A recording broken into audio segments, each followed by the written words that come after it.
Sejak pagi, Alia sudah berada di restoran kecil yang disewa untuk ulang tahun Raka. Restoran itu tidak terlalu besar, tetapi malam nanti akan dipenuhi tamu, keluarga besar, beberapa rekan bisnis, teman lama Raka, dan orang-orang yang belakangan sering memuji kesuksesan suaminya. Alia berdiri di tengah ruangan, memeriksa dekorasi satu persatu. Balon warna hitam emas dipasang di dinding, meja utama ditata dengan bunga segar, dan di sudut ruangan ada kue ulang tahun 3 tingkat dengan nama Raka tertulis di bagian atas.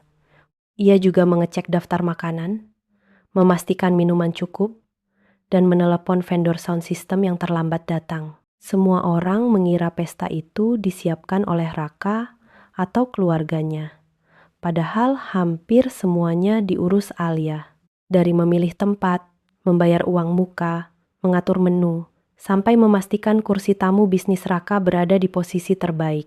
Ia melakukan semua itu tanpa banyak bicara, seperti yang selalu ia lakukan sejak menikah dengan Raka 7 tahun lalu. Dulu, Raka bukan siapa-siapa. Ia hanya laki-laki dengan usaha kecil yang hampir bangkrut. Ia pernah menangis di depan Alia karena tidak sanggup membayar gaji karyawan. Ia pernah berkata ingin menutup usaha karena semua jalan terasa buntu.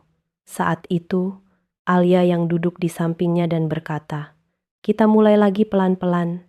Aku percaya kamu bisa bangkit." Raka tidak pernah tahu semua yang Alia lakukan. Setelah itu, ia tidak tahu bahwa Alia menjual gelang pemberian ibunya untuk membayar utang supplier. Ia tidak tahu bahwa Alia menarik tabungan pribadi untuk membayar sewa tempat usaha. Ia juga tidak tahu bahwa kontrak pertama yang menyelamatkan bisnisnya datang karena ayah Alia, Pak Arman. Diam-diam membuka jalan lewat perusahaan rekanan. Alia sengaja menyembunyikan semuanya. Bukan karena ingin terlihat suci, tetapi karena ia tahu harga diri Raka mudah terluka. Ia ingin suaminya merasa berhasil dengan tangannya sendiri. Ia ingin keluarga Raka bangga padanya, tanpa merasa ada bayang-bayang keluarga istri di belakangnya. Namun setelah usaha Raka mulai naik, lelaki itu perlahan berubah. Dulu Raka memegang tangan Alia di setiap acara. Sekarang, ia lebih sering sibuk menyapa rekan bisnis. Dulu Raka bangga memperkenalkan Alia sebagai perempuan yang menemaninya dari nol. Sekarang, ia hanya berkata, "Ini istri saya." Lalu cepat mengalihkan pembicaraan kepada proyek baru, omzet, dan kerjasama dengan klien besar. Alia mencoba memahami. Ia pikir mungkin Raka hanya sibuk. Mungkin ia sedang belajar menjadi pengusaha yang lebih percaya diri. Mungkin semua perubahan itu hanya sementara. Tetapi hari itu, saat pesta ulang tahun suaminya semakin dekat, Alia merasakan jarak yang semakin jelas. "Dekorasinya sudah cukup?" tanya Dewi, sahabat Alia, yang datang membantu sejak siang. Alia menoleh dan tersenyum lelah. "Semoga Raka suka." Dewi memandangnya lama. "Kamu sudah terlalu banyak melakukan semuanya sendiri, Li. Ini ulang tahun suamiku. Justru karena dia suamimu, dia seharusnya tahu kamu yang menyiapkan semua ini." Alia menggeleng pelan. "Tidak perlu. Yang penting pestanya lancar." Dewi menahan napas seperti ingin mengatakan sesuatu, tetapi memilih diam. Ia tahu Alia terlalu terbiasa menutup luka dengan kalimat, "Tidak apa-apa." Menjelang sore, Ibu Marwah datang bersama beberapa saudara Raka. Ibu Marwah memakai kebaya mewah dan perhiasan emas yang mencolok. Ia langsung melihat sekeliling restoran, lalu mengangguk puas. "Lumayan," katanya. "Pantas untuk ulang tahun anak ibu yang sekarang sudah sukses." Alia mendekat dan mencium tangan ibu mertuanya. "Ibu sudah sampai. Silahkan duduk dulu, Bu." Ibu Marwah menatap pakaian Alia dari atas ke bawah. Alia mengenakan dress sederhana warna krem, riasan tipis, dan sepatu yang nyaman karena sejak pagi ia harus banyak bergerak. "Kamu pakai itu malam ini?" tanya Ibu Marwah. "Iya, Bu. Saya pikir ini cukup rapi." Ibu Marwah menghela napas. "Alia, istri pengusaha itu harus tahu cara tampil. Jangan seperti panitia acara. Nanti orang mengira kamu pegawai restoran. Beberapa saudara Raka tertawa kecil. Alia hanya tersenyum dan menunduk. Saya masih harus mengurus beberapa hal, Bu. Nanti saya rapikan lagi. Ibu Marwah tidak menjawab. Ia berjalan ke meja utama, lalu berbicara kepada salah satu saudara dengan suara yang cukup terdengar. Raka sekarang sudah naik kelas. Sayang istrinya masih seperti dulu, terlalu sederhana. Kalimat itu masuk ke telinga Alia, tetapi ia pura-pura tidak mendengar. Ia sudah terlalu sering dianggap tidak cukup pantas berdiri di samping Raka. Dulu, karena Raka belum sukses, ia diminta sabar. Sekarang setelah Raka sukses, ia diminta menyesuaikan diri. Tidak lama kemudian, Raka datang. Ia memakai jas gelap, rambut tertata rapi, dan jam tangan mahal yang baru dibelinya bulan lalu. Semua orang langsung menyambutnya. Ibu Marwah tersenyum bangga. Beberapa sepupu menepuk bahunya. Raka tampak menikmati perhatian itu. Alia berdiri tidak jauh dari pintu, menunggu suaminya melihatnya. Ketika mata mereka bertemu, Alia tersenyum. "Selamat ulang tahun, Mas," katanya pelan. Raka mendekat dan mencium keningnya singkat. "Terima kasih, semuanya sudah siap." "Sudah, tinggal sound system sedikit lagi." "Bagus." Raka melihat sekeliling, lalu berkata, "Nanti kalau tamu bisnis datang, kamu jangan terlalu sibuk keluar masuk dapur. Tapi juga jangan banyak bicara soal urusan usaha.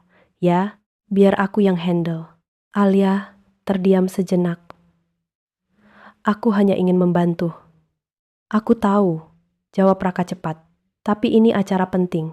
Image kita harus dijaga." Kata image membuat dada Alia terasa berat. Belum sempat ia menjawab, suara tawa perempuan terdengar dari pintu masuk. Seorang wanita masuk dengan gaun merah marun, rambut tertata sempurna, dan hadiah mewah di tangannya. Semua mata langsung menoleh. Vina, sekretaris sekaligus partner branding Raka selama setahun terakhir. Ibu Marwah langsung berdiri menyambutnya. "Vina, kamu cantik sekali malam ini." Vina tertawa manis. "Terima kasih, Tante. Ini hadiah kecil untuk Mas Raka." Ia menyerahkan kotak elegan kepada Raka. Raka menerimanya dengan senyum yang jauh lebih lebar daripada saat menerima ucapan dari Alia. Alia melihat semuanya dalam diam. Vina menoleh kepadanya dan tersenyum tipis. "Mbak Alia, sibuk sekali dari tadi. Kalau butuh bantuan, bilang ya."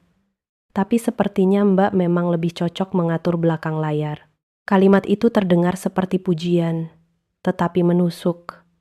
Beberapa orang tertawa kecil. Raka tidak menegur. Ia hanya berkata, "Vina memang suka bercanda." Alia mengangguk pelan. Di tangannya ada kotak hadiah kecil yang sejak pagi ia simpan. Isinya bukan barang mahal. Hanya jam tangan lama yang dulu pernah dilihat Raka di etalase toko ketika mereka masih miskin. Waktu itu Raka berkata, "Suatu hari, kalau aku sukses, aku ingin beli jam seperti ini." Alia menabung diam-diam selama berbulan-bulan untuk membelinya. Ia berharap hadiah itu mengingatkan Raka pada masa ketika mereka masih saling menggenggam dalam kesulitan. Namun malam itu, melihat cara Raka tersenyum pada Vina dan cara keluarganya memandang dirinya, Alia mulai bertanya dalam hati, apakah Raka masih mengingat perempuan yang menemaninya dari nol? Atau ia hanya melihat Alia sebagai bagian dari masa lalu yang ingin ia tinggalkan? Pesta ulang tahun Raka mulai ramai menjelang malam. Satu persatu tamu datang dengan pakaian rapi, membawa hadiah, bunga, dan ucapan selamat. Lampu restoran menyala hangat. Musik lembut terdengar dari sudut ruangan. Di meja utama, Raka berdiri dengan senyum percaya diri, menyambut rekan bisnis yang selama setahun terakhir mulai mendekatinya. Alia tetap bergerak dari satu sudut ke sudut lain. Ia memastikan makanan tidak terlambat keluar, minuman cukup dingin, dan tamu-tamu penting mendapat tempat duduk yang nyaman. Sesekali ia berhenti untuk menyapa orang. Tetapi sebelum sempat duduk, selalu ada hal lain yang harus ia urus. Bu Alia, vendor dekorasi minta pelunasan, bisik salah satu staf restoran. Alia mengangguk, lalu mengambil ponselnya. Saya transfer sekarang. Tolong jangan ganggu Pak Raka. Ini acara ulang tahunnya. Staf itu mengangguk. Alia membuka aplikasi mobile banking dan membayar sisa biaya dekorasi dari rekening pribadinya, bukan hanya dekorasi. Sebagian biaya restoran, kue, dan tambahan menu juga ia bayar sendiri. Raka hanya tahu pesta ini sudah beres. Ia tidak tahu istrinya yang menutup banyak kekurangan agar malam itu terlihat sempurna. Dewi melihat semuanya dari dekat meja kasir. Wajahnya tampak tidak suka. "Li, kamu bayar lagi?" tanyanya pelan. Alia memasukkan ponsel ke tas kecilnya. "Tidak banyak. Tidak banyak versi kamu itu sudah terlalu sering," kata Dewi. Raka tahu, Alia menggeleng. "Tidak perlu." Dewi menatapnya tajam. "Kamu selalu bilang tidak perlu. Tapi lihat di sana." Alia mengikuti arah pandang Dewi. Di meja utama, Raka sedang tertawa bersama Vina dan beberapa tamu bisnis. Vina berdiri sangat dekat dengannya, membantu menjelaskan konsep branding usaha Raka, seolah ia adalah orang paling penting di balik kesuksesan itu. Ibu Marwah berdiri di samping mereka dengan wajah bangga. "Vina ini memang luar biasa," kata Ibu Marwah kepada seorang tamu. "Sejak ada dia, usaha Raka terlihat lebih modern. Anak muda sekarang harus punya pendamping yang mengerti dunia bisnis." Ucapan itu terdengar sampai ke telinga Alia. Ia menunduk, berpura-pura memeriksa daftar menu di tangannya. Tamu itu bertanya, "Vina ini partner bisnis Pak Raka?" Vina tersenyum manis.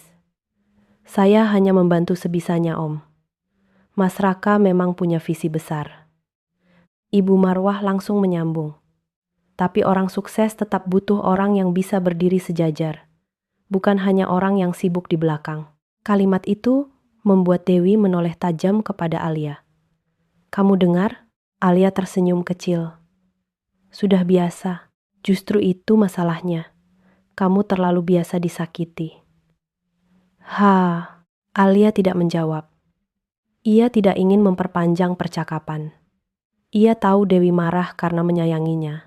Tetapi malam itu, ia masih berharap pesta berjalan baik. Ia masih ingin Raka bahagia di hari ulang tahunnya. Tidak lama kemudian, Raka naik ke panggung kecil yang sudah disiapkan di depan ruangan. MC meminta para tamu berkumpul. Lampu sedikit diredupkan. Semua orang bertepuk tangan ketika Raka berdiri di tengah, menerima kue ulang tahun dari staf restoran. Alia berdiri di sisi ruangan, ikut bertepuk tangan. Ia tidak berada di dekat Raka. Ia bahkan tidak berada di meja utama. Posisi itu kini diisi oleh Ibu Marwah dan Vina. Vina memegang pisau kue bersama Raka untuk kepentingan foto, seolah momen itu memang milik mereka berdua. "Mas Raka, senyum," seru Tania, adik sepupu Raka, yang sibuk mengambil foto. Raka tersenyum. Vina tertawa. Ibu Marwah berdiri dengan wajah puas. Alia tetap di belakang. Seorang tamu perempuan di dekatnya berbisik, "Yang itu istrinya Raka atau staf acara?" Temannya menjawab pelan, "Istrinya, tapi memang sederhana sekali. Yang dekat Raka itu lebih cocok jadi istri pengusaha." Alia mendengar, tetapi tidak menoleh. Ia hanya menggenggam kotak hadiah kecil di tangannya lebih erat. Setelah tiup lilin, acara pemberian hadiah dimulai. Beberapa rekan bisnis maju, membawa parcel mahal, pena eksklusif, dan plakat ucapan selamat. Raka menerima semuanya dengan senyum lebar. Setiap hadiah difoto. Setiap pemberi hadiah disebut namanya oleh MC. Lalu Vina maju. Ia membawa kotak beludru berwarna hitam. Semua mata langsung tertuju padanya. Vina menyerahkan kotak itu kepada Raka dengan senyum lembut. "Mas Raka," katanya, Ini hadiah kecil dari saya.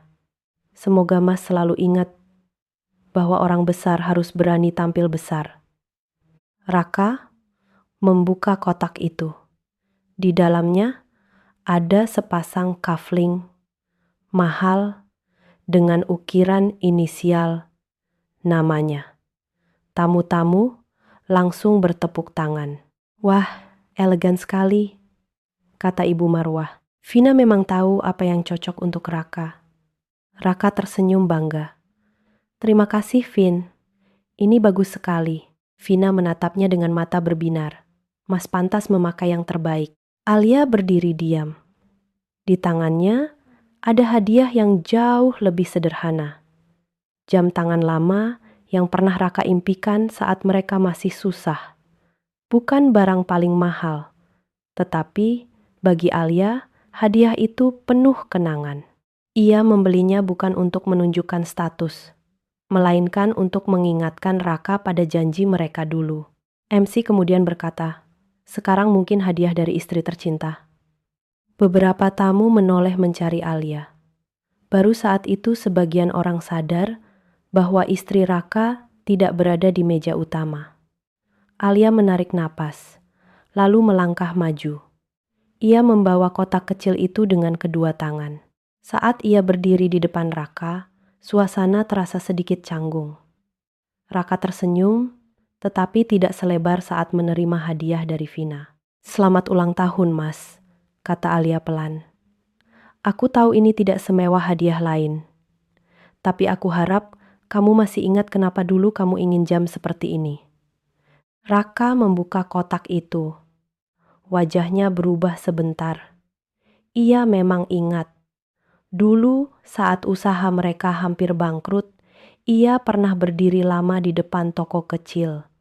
Melihat jam tangan sederhana namun elegan itu, ia berkata kepada Alia, "Suatu hari, kalau aku berhasil, aku ingin membeli ini.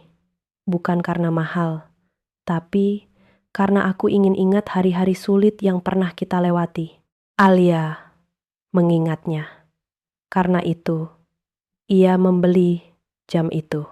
Namun, sebelum Raka sempat mengatakan apapun, Ibu Marwah tertawa kecil. "Ya ampun, Alia," katanya cukup keras. "Hadiah untuk suami yang sudah jadi pengusaha, kok seperti hadiah zaman susah dulu?" Beberapa tamu tertawa pelan. Wajah Raka langsung berubah tegang. Alia menatap ibu mertuanya. "Justru karena dulu Mas Raka menginginkannya, Bu." Ibu Marwah menggeleng. "Itu dulu. Sekarang Raka sudah berbeda. Istri juga harus tahu perkembangan suami. Jangan terus menarik dia ke masa susah." Vina berdiri di dekat Raka, lalu berkata manis tetapi menusuk. "Menurut saya, hadiah Mbak Alia penuh kenangan. Tapi memang benar, orang yang sedang naik harus didukung dengan hal-hal yang sesuai kelasnya." Tawa kecil terdengar lagi. Raka menutup kotak jam itu perlahan. "Alia memang terlalu sentimental," katanya, mencoba terdengar bercanda. "Dia kadang lupa bahwa hidup sekarang sudah berubah." Kalimat itu membuat dada Alia terasa kosong. Ia tidak marah karena hadiahnya tidak dipuji. Ia sakit karena Raka ikut menertawakan kenangan yang dulu mereka bangun bersama. Dewi yang berdiri di belakang langsung mengepalkan tangan. Ia hampir maju, tetapi Alia memberi isyarat kecil agar tetap diam. MC mencoba menyelamatkan suasana. "Hadiah dari istri tentu selalu spesial. Mari kita beri tepuk tangan." Tepuk tangan terdengar, tetapi tidak hangat. Lebih seperti formalitas. Alia mundur satu langkah. Raka tidak menahannya. Vina justru maju sedikit dan berkata kepada tamu di sebelahnya, "Mas Raka memang butuh orang yang bisa melihat masa depan, bukan hanya masa lalu." Alia mendengar. Ia menatap Raka sekali lagi. Raka sibuk berbicara dengan tamu bisnis, seolah momen canggung itu tidak berarti apa-apa. Kotak jam darinya diletakkan di meja samping, tertutup sebagian oleh kotak hadiah Vina yang jauh lebih mewah. Ibu Marwah kemudian menarik Raka ke tengah ruangan untuk berfoto dengan Vina dan beberapa rekan bisnis. Alia berdiri di sisi kiri, tidak dipanggil. Ketika ia hendak mendekat, Ibu Marwah berkata pelan tetapi jelas, "Alia, tolong cek makanan di belakang. Jangan sampai tamu bisnis kekurangan." Alia berhenti. Ia menatap Raka, berharap suaminya akan berkata bahwa istrinya harus ikut foto. Namun Raka hanya melirik sebentar lalu berkata, "Tolong ya, Alia, ini penting." Penting. Bagi Raka, foto bersama Vina dan rekan bisnis itu penting. Bagi Ibu Marwah, citra keluarga itu penting. Bagi semua orang, hadiah mahal, pakaian bagus, dan posisi di depan kamera itu penting. Sementara Alia, perempuan yang menyiapkan semuanya dari pagi, kembali diarahkan ke belakang. Ia berjalan ke dapur dengan langkah pelan. Di sana, ia berdiri sebentar di dekat pintu, menatap kotak hadiah kecil yang tadi hampir membuatnya menangis. Ponselnya bergetar. Pesan dari Pak Hendra masuk. "Bu Alia, saya dan Bu Dewi sudah siap di luar. Dokumen lengkap. Kami akan masuk jika Ibu memberi tanda." Alia membaca pesan itu lama. Ia belum ingin menghancurkan malam ulang tahun Raka. Tetapi malam itu, Raka sendiri yang perlahan menghancurkan sisa rasa hormat yang Alia simpan untuknya. Alia membalas pendek, "Tunggu dulu. Saya masih memberi dia kesempatan terakhir." Alia berdiri di dapur restoran, memandangi layar ponselnya yang masih menyala. Pesan dari Pak Hendra membuat dadanya terasa berat. "Bu Alia, saya dan Bu Dewi sudah siap di luar. Dokumen lengkap. Kami akan masuk jika Ibu memberi tanda." Ia membaca kalimat itu berulang kali. Semua bukti sudah siap. Surat cerai, dokumen pencabutan kuasa, laporan penggunaan dana, bukti transfer modal, rekening usaha. Semua yang selama ini ia simpan diam-diam karena masih berharap Raka berubah. Namun Alia belum menekan tombol itu.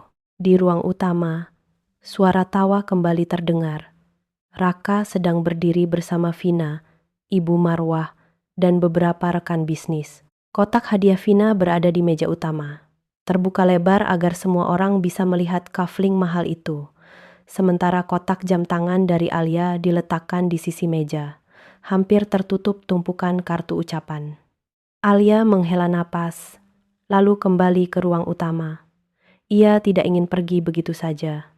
Ia masih memberi Raka satu kesempatan terakhir, kesempatan kecil untuk mengingat bahwa istrinya bukan pelengkap acara.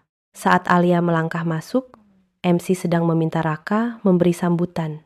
Semua tamu bertepuk tangan. Raka naik ke panggung kecil dengan percaya diri. Ia tampak begitu berbeda dari laki-laki yang dulu pernah duduk di lantai kontrakan, menangis karena tidak mampu membayar utang usaha. "Terima kasih sudah hadir malam ini," kata Raka. "Saya tidak menyangka bisa sampai di titik ini. Beberapa tahun lalu, saya hanya punya mimpi kecil. Sekarang, alhamdulillah, usaha saya mulai dikenal, kerjasama makin luas, dan saya dikelilingi orang-orang hebat." Tamu bertepuk tangan. Alia berdiri di dekat meja samping. Ia tersenyum tipis. Ia menunggu Raka menyebut keluarga, menyebut istrinya, menyebut siapapun yang pernah bersamanya di masa sulit. Raka melanjutkan, "Saya juga ingin berterima kasih kepada tim saya, terutama Vina, yang selama ini membantu membangun image dan membuat usaha saya terlihat lebih profesional." Tepuk tangan terdengar lebih keras. Vina tersenyum malu-malu. Ibu Marwah menepuk bahunya dengan bangga. Alia menunduk. Nama Vina disebut, namanya tidak. Raka masih berbicara. "Dalam bisnis, kita butuh orang yang bisa melihat ke depan. Orang yang berani berubah. Orang yang tidak terus hidup dengan cara lama." Beberapa tamu mengangguk. Kalimat itu terdengar seperti motivasi, tetapi Alia tahu arahnya. Hadiah jam tangan darinya baru saja dianggap simbol masa lalu yang tidak sesuai dengan kehidupan Raka sekarang. Mece kemudian tertawa kecil. Pak Raka, boleh tahu siapa orang yang paling besar pengaruhnya dalam perubahan Bapak sekarang? Raka tersenyum. Ia menatap Vina sebentar, lalu berkata, banyak orang, tapi saya akui. Vina membantu saya memahami bahwa kesuksesan juga harus terlihat dari luar. Cara berpakaian, cara bicara, cara memilih lingkungan, semua itu penting. Tamu kembali bertepuk tangan. Dewi yang berdiri tidak jauh dari Alia, menatap sahabatnya dengan mata marah.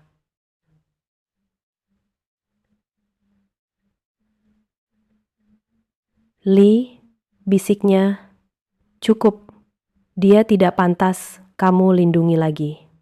Alia tetap diam. Tangannya menggenggam tas kecilnya. Ibu Marwah lalu naik ke panggung untuk memberi ucapan. Ia memegang mikrofon dengan wajah bangga. Sebagai ibu, saya bangga sekali pada Raka. Dulu dia memulai dari bawah, sekarang sudah jadi pengusaha yang diperhitungkan. Tapi ibu ingin bilang satu hal. Orang sukses harus didampingi oleh orang yang bisa mengangkat derajatnya, bukan yang membuatnya terlihat kembali ke masa susah. Ruangan menjadi sedikit hening. Beberapa tamu melirik ke arah Alia. Ibu Marwah melanjutkan, ibu tidak menyindir siapa-siapa, tapi semua orang bisa melihat. Ada yang memang paham cara berdiri di samping laki-laki sukses. Ada juga yang masih harus banyak belajar. Vina menunduk sambil tersenyum tipis. Beberapa tamu tertawa kecil. Alia tetap berdiri tegak, tetapi wajahnya mulai pucat. MC mencoba mencairkan suasana. Wah, nasihat ibu memang selalu tajam ya. Ibu Marwah tertawa. Tajam karena sayang. Lalu ia menoleh ke arah Alia. Alia, sini sebentar. Semua mata langsung mencari Alia. Alia terdiam sesaat, lalu berjalan pelan ke depan. Ia berdiri di bawah panggung kecil, tidak naik sepenuhnya. Ibu Marwah berkata di depan mikrofon, sebagai istri Raka, kamu tentu harus ikut berubah. Jangan terus sederhana berlebihan. Jangan memberi hadiah yang membuat suami kembali mengingat masa miskin. Suami sudah naik, istri jangan menariknya turun. Kalimat itu jatuh seperti tamparan. Beberapa tamu terkejut. Ada yang menunduk tidak enak. Ada yang pura-pura minum. Namun tidak ada yang langsung menegur. Alia menatap ibu mertuanya. Bu, hadiah itu bukan untuk menarik Mas Raka turun. Hadiah itu untuk mengingatkan bahwa kesuksesan tidak seharusnya membuat seseorang lupa dari mana ia mulai. Ibu Marwah tersenyum dingin. Kamu memang pintar bicara, tapi kenyataannya, istri pengusaha harus tahu cara mendukung image suami. Jangan hanya mengandalkan kenangan. Vina tiba-tiba maju dengan suara lembut. Mbak Alia, Tante Marwah mungkin maksudnya baik. Mas Raka sekarang punya banyak relasi penting. Kadang pasangan harus bisa menyesuaikan diri, bukan hanya merasa paling berjasa karena menemani dari awal. Alia menatap Vina. Saya tidak pernah merasa paling berjasa, tapi sikap Mbak kadang seperti itu, jawab Vina. Seolah karena Mbak ada di masa susah, Mas Raka harus terus hidup dalam cara lama. Suasana semakin tegang. Tamu-tamu mulai berbisik. Alia menoleh kepada Raka. Ia menunggu. Sekali lagi, ia memberi suaminya kesempatan. Mas, katanya pelan. Menurutmu juga begitu? Raka terlihat tidak nyaman. Ia memandang tamu, ibunya, Vina, lalu Alia. Alia, jangan bahas ini di depan tamu. Aku tidak memulai ini di depan tamu, jawab Alia. Raka menghela napas. Aku tahu kamu sudah banyak menemaniku, tapi kamu juga harus sadar. Hidupku sekarang berbeda. Aku punya nama yang harus dijaga. Aku tidak bisa terus terlihat seperti laki-laki yang masih hidup dari cerita lama. Alia merasakan dadanya semakin dingin. Cerita lama itu, termasuk aku, Raka terdiam. Ibu Marwah segera menyela. Jangan drama, Alia. Ini ulang tahun suamimu. Alia menatap Raka, bukan Ibu Marwah. Aku bertanya padamu, Mas, kamu malu dengan hadiahku atau malu punya istri sepertiku? Raka memejamkan mata sebentar. Ketika membukanya, ia tidak menjawab pertanyaan itu. Ia hanya berkata, "Aku cuma ingin malam ini berjalan baik. Tolong jangan membuat aku malu." Kalimat itu membuat seluruh ruang terasa hening bagi Alia. Jangan membuat aku malu. Padahal sejak tadi, dialah yang dipermalukan. Hadiahnya ditertawakan. Ketulusannya dianggap tidak cukup. Posisinya sebagai istri digeser oleh perempuan lain. Namun di mata Raka, yang harus menjaga suasana tetap Alia. Dewi maju satu langkah, tetapi Alia menahan dengan gerakan kecil. Vina melihat kesempatan itu. Ia berkata pelan, tetapi mikrofon di tangan Ibu Marwah membuat suaranya tetap terdengar. Mas Raka hanya ingin semua berjalan profesional. Mbak Alia jangan terlalu sensitif. Alia menatap Vina. Profesional bukan berarti mengambil tempat istri orang di meja utama. Vina membeku. Beberapa tamu langsung saling pandang. Raka menegang. Alia menoleh kepadanya. Apa? Aku tidak boleh bicara?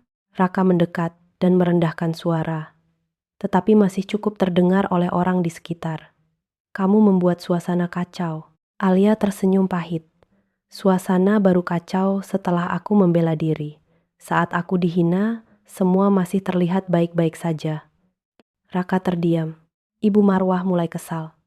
Kalau kamu tidak bisa menjaga sikap, lebih baik duduk di belakang dulu. Tamu bisnis Raka, tidak perlu melihat drama rumah tangga seperti ini. Alia menatap ibu mertuanya lama. Jadi, saya diminta ke belakang di pesta ulang tahun suami saya sendiri? Ibu Marwah menjawab tegas. Untuk sementara, iya. Biar acara lanjut. Semua orang terdiam. Alia memandang Raka. Ia berharap, bahkan setelah semua kalimat menyakitkan itu, Raka akan berkata tidak. Bahwa Alia tetap istrinya. Bahwa tempatnya bukan di belakang. Bahwa apapun kekurangannya, ia tidak pantas dipermalukan. Namun Raka hanya berkata lirih, Alia, kita bicara nanti. Untuk sekarang, tolong jangan berada dekat meja utama dulu.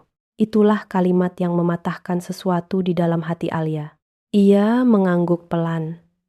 Bukan karena setuju, tetapi karena akhirnya ia mengerti. Raka tidak hanya berubah. Raka sudah memilih siapa yang ingin ia jaga malam itu, bukan istrinya. Alia menatap meja utama. Ada kue ulang tahun. Ada hadiah mahal dari Vina. Ada rekan bisnis. Ada ibu mertua yang bangga. Ada Raka yang dulu pernah ia selamatkan dari kehancuran. Kini berdiri seperti orang yang tidak pernah tahu siapa yang menahan jatuhnya dulu. Alia lalu berkata dengan suara tenang, "Baik, kalau ini pestamu, aku tidak akan mengganggu lebih lama." Raka terlihat lega sesaat, mengira Alia akan mundur dan diam seperti biasanya. Namun Alia melanjutkan, "Tapi sebelum aku pergi, aku ingin memberikan hadiah terakhirku." Raka mengerutkan dahi. "Hadiah apa lagi?" Alia mengambil ponselnya. Ia membuka pesan Pak Hendra, lalu mengetik singkat, "Silakan masuk sekarang." Pesan terkirim. Dewi yang berdiri di dekat pintu membaca ponselnya, lalu menarik napas panjang. Ia memberi isyarat kepada seseorang di luar restoran. Beberapa detik kemudian, pintu restoran terbuka. Pak Hendra masuk dengan jas rapi, membawa map besar berwarna hitam. Di belakangnya ada Dewi dengan laptop dan beberapa amplop resmi. Tamu-tamu langsung terdiam. Raka menatap mereka bingung. Ini siapa? Alia menatap suaminya untuk terakhir kali sebagai perempuan yang masih berharap ia ingat masa lalu. "Hadiah terakhirku, Mas," katanya pelan. "Adalah semua kebenaran yang selama ini aku sembunyikan agar kamu tidak kehilangan muka." Pintu restoran terbuka lebar. Pak Hendra masuk dengan langkah tenang, membawa map hitam besar di tangannya. Dewi berjalan di belakangnya, memegang laptop dan beberapa amplop coklat. Suasana pesta yang beberapa detik lalu masih dipenuhi tawa berubah sunyi. Musik masih terdengar pelan dari pengeras suara, tetapi tidak ada lagi yang memperhatikan. Raka menatap Pak Hendra dengan dahi berkerut. "Alia, ini siapa?" Alia berdiri di dekat panggung kecil. Wajahnya tenang, tetapi matanya menyimpan luka yang terlalu lama ditahan. "Pak Hendra," jawabnya pelan. "Pengacara yang mewakiliku." Raka tertawa kecil, mencoba menganggap itu lelucon. "Pengacara? Untuk apa membawa pengacara ke ulang tahunku?" Ibu Marwah langsung maju dengan wajah tidak suka. "Alia, jangan membuat malu keluarga. Kalau ada masalah rumah tangga, bicarakan di rumah. Jangan membawa orang luar ke acara seperti ini." Alia menatap ibu mertuanya. "Bu, tadi ketika saya dipermalukan di depan tamu, ibu tidak merasa itu harus dibicarakan di rumah." Ibu Marwah terdiam sesaat. Vina mencoba tersenyum. "Mbak Alia, mungkin Mbak sedang emosi. Mas Raka hanya ingin acara berjalan baik. Tidak perlu sampai membawa dokumen segala." Dewi menatap Vina tajam. Justru karena acara ini sudah dipakai untuk mempermalukan Alia, maka kebenarannya juga pantas keluar di tempat yang sama. Beberapa tamu mulai saling pandang. Rekan bisnis Raka yang tadi berdiri santai, kini terlihat serius. Mereka mulai sadar bahwa ini bukan drama kecil antara suami dan istri. Ada sesuatu yang jauh lebih besar di balik kedatangan Pak Hendra. Pak Hendra berdiri di samping Alia. "Selamat malam. Saya tidak bermaksud mengganggu acara. Saya hadir atas permintaan Ibu Alia untuk menyerahkan beberapa dokumen resmi kepada Pak Raka." Raka mulai terlihat tidak nyaman. "Dokumen apa?" Alia mengambil kotak hadiah kecil yang sejak tadi berada di dekat tasnya. Berbeda dengan kotak jam tangan yang tadi ia berikan dengan penuh kenangan, kotak ini tampak lebih sederhana. Tidak ada pita mewah, tidak ada tulisan romantis, hanya sebuah kotak putih bersih. Ia meletakkannya di meja utama, tepat di antara hadiah mahal dari Vina dan kue ulang tahun Raka. "Ini hadiah terakhirku," kata Alia. Raka menatap kotak itu. "Alia, hentikan. Kamu sedang mempermalukan dirimu sendiri." Alia tersenyum tipis. "Tidak, Mas. Aku hanya berhenti mempermalukan diriku dengan terus melindungi orang yang tidak lagi menghargai aku." Kalimat itu membuat ruang restoran semakin hening. Raka membuka kotak itu dengan tangan agak kasar, seolah ingin segera membuktikan bahwa Alia hanya sedang membuat drama. Namun ketika ia melihat isi kotak itu, wajahnya langsung berubah. Di dalamnya ada 3 amplop. Amplop pertama bertuliskan, "Surat gugatan cerai." Amplop kedua bertuliskan, "Pencabutan kuasa usaha."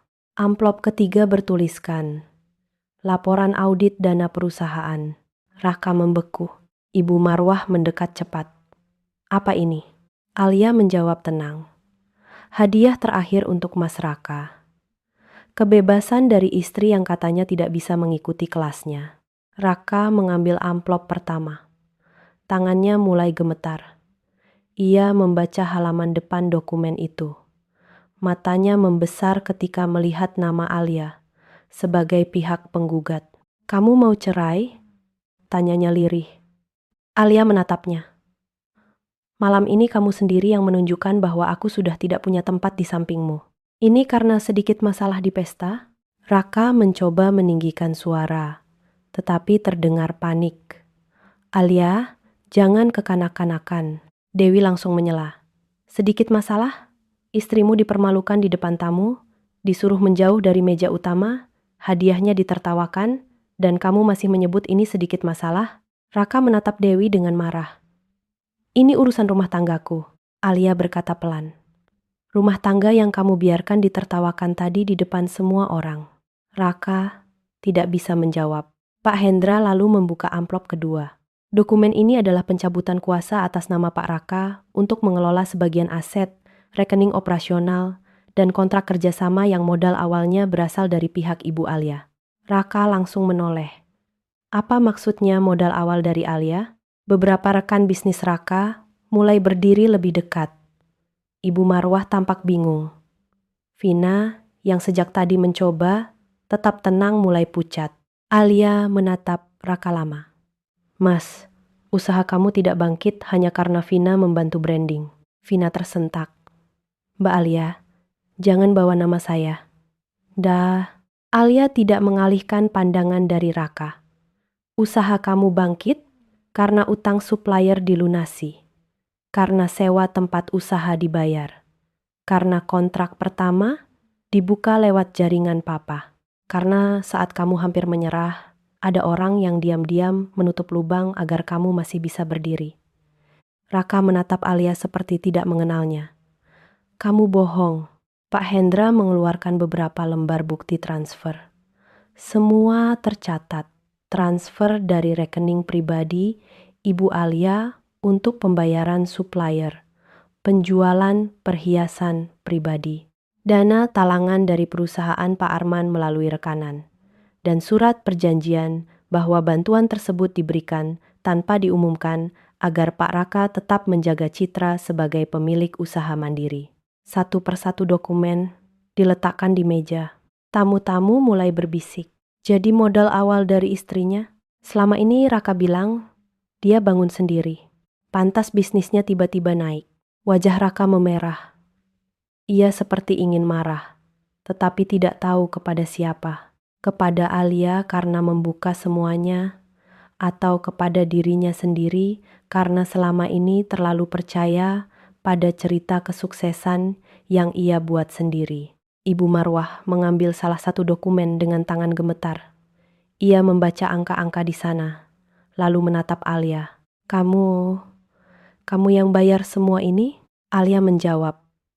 Sebagian, Bu. Sebagian lagi dari Papa lewat perusahaan rekanan. Tapi saya tidak pernah meminta Raka mengakui itu. Saya hanya ingin dia bangkit. Ibu Marwah terdiam. Wanita yang tadi menertawakan hadiah sederhana. Alia kini tidak mampu mengangkat wajah. Vina mencoba tersenyum, tetapi suaranya bergetar. Mungkin Mbak Alia membantu di awal, tapi setelah itu, Mas Raka tetap berhasil karena kerja kerasnya. Alia menatap Vina. Saya tidak pernah menyangkal kerja keras Mas Raka. Yang saya sangkal adalah cerita bahwa kamu yang membuat dia menjadi besar. Alia, Vina terdiam. Pak Hendra lalu membuka laptop milik Dewi. Di layar muncul beberapa folder dengan nama tanggal dan bukti transaksi. Raka langsung menegang. Apalagi itu? Tanyanya. Alia menatapnya dengan mata yang mulai basah, tetapi suaranya tetap tenang. Bagian yang paling tidak ingin aku buka malam ini. Raka mendekat satu langkah. Alia, cukup. Kita bicara di rumah. Alia menggeleng. Dulu aku menutup semuanya di rumah. Dulu aku diam agar kamu tidak malu. Dulu aku membiarkan orang mengira kamu berdiri sendiri, karena aku ingin kamu dihormati. Tapi malam ini, kamu mempermalukanku di depan semua orang yang selama ini memuji kamu. Raka menelan ludah. Pak Hendra berkata, laporan audit awal menunjukkan adanya penggunaan dana usaha untuk keperluan pribadi yang tidak berhubungan dengan operasional perusahaan. Vina langsung pucat. Dewi membuka salah satu file. Di layar terlihat daftar transaksi. Pembayaran apartemen, pembelian tas branded, perjalanan luar kota, makan malam mahal, dan beberapa transfer atas nama Vina. Semua dicatat dalam pembukuan usaha sebagai biaya promosi, konsultasi branding, atau entertainment klien. Beberapa rekan bisnis Raka langsung saling menatap. Raka berusaha merebut kendali. Itu pengeluaran bisnis. Dalam usaha, kita perlu entertainment. Pak Hendra menjawab tenang. Entertainment bisnis tidak biasanya berupa pembayaran sewa apartemen pribadi atas nama sekretaris. Ruangan langsung hening. Vina mundur setengah langkah. Wajahnya kehilangan warna. Ibu Marwah menatap Vina, lalu Raka. Apartemen? Raka membentak. Bu, jangan ikut campur. Namun bentakan itu justru membuat semuanya semakin jelas. Tamu-tamu mulai berbisik lebih keras. Beberapa orang mengeluarkan ponsel, tetapi Dewi menatap mereka tajam. Tidak perlu merekam, cukup dengarkan. Alia sudah cukup dipermalukan malam ini. Alia menatap Raka. Aku tahu tentang Vina sudah lama. Raka membeku. Awalnya aku masih berharap kamu sadar. Aku pikir mungkin kamu hanya terbawa dunia baru. Terlalu menikmati pujian, terlalu ingin terlihat hebat. Tapi malam ini, ketika kamu berdiri di samping dia dan membiarkan aku didorong ke belakang, aku sadar. Yang kamu tinggalkan bukan hanya masa susahmu. Alia berhenti sebentar, menahan napas. Kamu juga meninggalkan aku. Raka membuka mulut, tetapi tidak ada kata keluar. Vina akhirnya berkata dengan suara gemetar. Mbak Alia, hubungan saya dan Mas Raka tidak seperti yang Mbak pikirkan. Dewi menekan tombol berikutnya di laptop. Beberapa tangkapan layar pesan muncul. Tidak vulgar, tetapi cukup menunjukkan kedekatan yang tidak pantas antara Raka dan Vina. Ada pesan tentang apartemen, hadiah, rencana perjalanan, dan kalimat-kalimat manis yang tidak seharusnya dikirim pria beristri kepada sekretarisnya. Ibu Marwah menutup mulutnya. Tamu-tamu terdiam. Aka menatap layar dengan wajah hancur. Pak Hendra berkata, semua bukti ini sudah diamankan. Malam ini Ibu Alia belum mengambil langkah hukum lebih jauh terkait penyalahgunaan dana. Tetapi mulai sekarang, akses Pak Raka terhadap rekening dan aset yang berasal dari pihak Ibu Alia resmi dicabut. Raka menatap Alia. Kamu tidak bisa melakukan ini padaku. Alia tersenyum sedih. Aku bisa. Tapi sebenarnya bukan aku yang menghancurkanmu, Mas. Kamu sendiri yang membangun kehancuranmu dengan kesombongan. Raka menggeleng. Alia, aku minta maaf. Aku khilaf. Semua bisa diperbaiki. Tidak semua, jawab Alia. Ia mengambil kotak jam tangan lama yang tadi disisihkan di meja samping. Ia membukanya sekali lagi, melihat jam yang dulu begitu berarti bagi mereka. Lalu ia meletakkannya di depan Raka. Hadiah ini untuk laki-laki yang dulu pernah aku cintai, katanya. Laki-laki yang menangis karena takut gagal, tapi masih tahu cara menghargai orang yang menggenggam tangannya. Raka menatap jam itu dengan mata merah. Alia lalu menunjuk 3 amplop di meja. Dan ini hadiah terakhir untuk laki-laki yang sekarang berdiri di depanku. Laki-laki yang sudah punya semuanya, tapi lupa siapa yang menolongnya saat tidak punya apa-apa. Tidak ada suara di ruangan itu. Kue ulang tahun masih berdiri utuh. Lilin sudah padam. Hadiah-hadiah mahal masih tersusun di meja.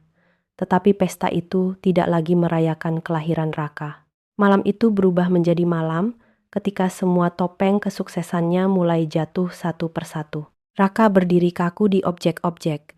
Duidai lavan 5 bantin gon. Tip tuk dai hau kwar cuk tip ngai trong bua tiek. Raka bat daumet dang tieng, doitak, Vina, vakar subave kui kungkur Alia. Ven 5. Depan meja utama. Di hadapannya ada kue ulang tahun, hadiah-hadiah mahal, kotak jam tangan dari Alia, dan 3 amplop yang terasa seperti hukuman paling dingin dalam hidupnya. Beberapa menit lalu, ia masih menjadi pusat perhatian. Semua orang memujinya sebagai pengusaha sukses. Semua tamu bertepuk tangan untuknya. Vina berdiri di sampingnya seperti pendamping yang paling cocok. Namun setelah dokumen itu dibuka, semua pujian berubah menjadi bisikan. Jadi modal awal dari istrinya. Dana perusahaan dipakai untuk Vina. Apartemen itu dibayar dari uang usaha. Kalau investor utama dari keluarga Alia. Berarti Raka selama ini Raka mendengar semua itu, tetapi tidak mampu membalas. Untuk pertama kalinya, ia merasakan bagaimana rasanya dipandang bukan sebagai orang sukses, melainkan sebagai laki-laki yang berdiri di atas pengorbanan istrinya, lalu mempermalukan istri itu di depan umum. Ibu Marwah memegang meja agar tidak jatuh. Wajahnya pucat. Ia menatap dokumen, lalu menatap Alia. "Alia," katanya dengan suara bergetar, "Ibu tidak tahu semua ini. Ibu sungguh tidak tahu kalau kamu yang membantu Raka." Alia menatap ibu mertuanya. "Kalau ibu tidak tahu saya membantu, apakah itu berarti ibu boleh merendahkan saya?" Ibu Marwah terdiam. "Bu," lanjut Alia pelan, "saya tidak pernah meminta ibu berterima kasih atas uang. Saya hanya ingin diperlakukan sebagai manusia, sebagai istri Raka, sebagai menantu yang tidak seharusnya dipermalukan hanya karena hadiahnya sederhana." Ibu Marwah menunduk. Air matanya jatuh, tetapi kali ini tidak ada yang segera memeluknya. Para tamu telah melihat cukup banyak. Tangis itu tidak lagi terdengar seperti tangis seorang ibu yang terluka, melainkan tangis seseorang yang malu karena kesombongannya terbuka. Vina mencoba mundur pelan dari sisi Raka. Gerakan kecil itu dilihat Dewi. "Mau kemana, Vin?" tanya Dewi dingin. Vina berhenti. Saya tidak mau ikut campur urusan rumah tangga." Alia menatapnya. "Kamu sudah ikut campur sejak kamu berdiri di samping suami saya dan membiarkan semua orang mengira kamulah yang paling pantas berada di sana." Vina menggenggam tas kecilnya. "Mbak Alia, hubungan saya dan Mas Raka tidak seperti yang Mbak pikirkan." Pak Hendra membuka satu berkas lagi. "Kalau begitu, mungkin saudari Vina bisa menjelaskan mengapa ada pembayaran apartemen atas nama Anda yang dicatat sebagai biaya promosi perusahaan. Ada juga tagihan perjalanan luar kota yang tidak tercatat sebagai agenda kerja, tetapi dibayar dari rekening usaha yang modal awalnya berasal dari pihak Bu Alia." Wajah Vina langsung kehilangan warna. Beberapa tamu bisnis Raka mulai menjauh setengah langkah. Mereka tidak ingin terlihat terlalu dekat dengan masalah yang bisa menyeret reputasi mereka. Salah satu rekan bisnis yang tadi memberi hadiah mahal mengambil ponselnya, lalu mengetik pesan cepat kepada asistennya. Raka melihat itu dan panik. "Pak Budi, ini hanya salah paham. Tolong jangan ambil keputusan malam ini." Pak Budi, salah satu calon mitra besar Raka, menatapnya dengan wajah dingin. "Pak Raka, saya datang malam ini untuk merayakan ulang tahun dan kemungkinan kerjasama. Tapi setelah melihat dokumen ini, saya rasa perusahaan kami perlu meninjau ulang rencana kontrak." Raka langsung pucat. "Pak, kita bisa bicara besok. Ini urusan pribadi." Pak Budi menggeleng. "Penyalahgunaan dana usaha bukan urusan pribadi." Kalimat itu membuat Raka seperti ditampar di depan semua orang. Ibu Marwah menutup mulutnya. Vina menunduk. Tamu-tamu lain semakin yakin bahwa pesta itu tidak akan pernah kembali normal. Raka menoleh kepada Alia. "Kamu puas sekarang? Kamu ingin semua orang melihat aku hancur?" Alia menatapnya lama. "Mas, aku menyelamatkanmu diam-diam bertahun-tahun. Kalau aku ingin melihatmu hancur, aku bisa membuka semua ini sejak lama." "Lalu kenapa malam ini?" tanya Raka dengan suara pecah. "Karena malam ini, kamu mempermalukanku di depan orang-orang yang selama ini memujimu. Kamu membiarkan mereka melihat aku seperti beban. Padahal, aku yang selama ini menahan sebagian bebanmu." Raka tidak bisa menjawab. Pak Hendra kemudian meletakkan dokumen pencabutan kuasa di meja. "Mulai malam ini, Pak Raka tidak lagi berwenang menggunakan rekening operasional yang terkait dengan dana pihak Bu Alia dan perusahaan keluarga Pak Arman. Semua akses ke rekening tersebut akan dibekukan sampai audit selesai." Raka tersentak. "Dibekukan?" "Betul," jawab Pak Hendra. "Termasuk akses untuk kontrak rekanan yang berasal dari rekomendasi pihak Bu Alia." Raka memegang kepalanya. "Itu hampir seluruh arus kas usaha saya." Alia menjawab pelan. "Dulu itu juga yang hampir membuat usahamu hidup kembali." Raka menatapnya dengan mata merah. "Alia, jangan lakukan ini. Aku bisa kehilangan semuanya." Alia menarik napas panjang. "Kamu tidak kehilangan semuanya karena aku, Mas. Kamu kehilangan semuanya karena kamu lupa siapa yang pernah menjaga semuanya. Ibu Marwah mendekati Alia. Nak, ibu mohon, jangan tarik bantuan itu.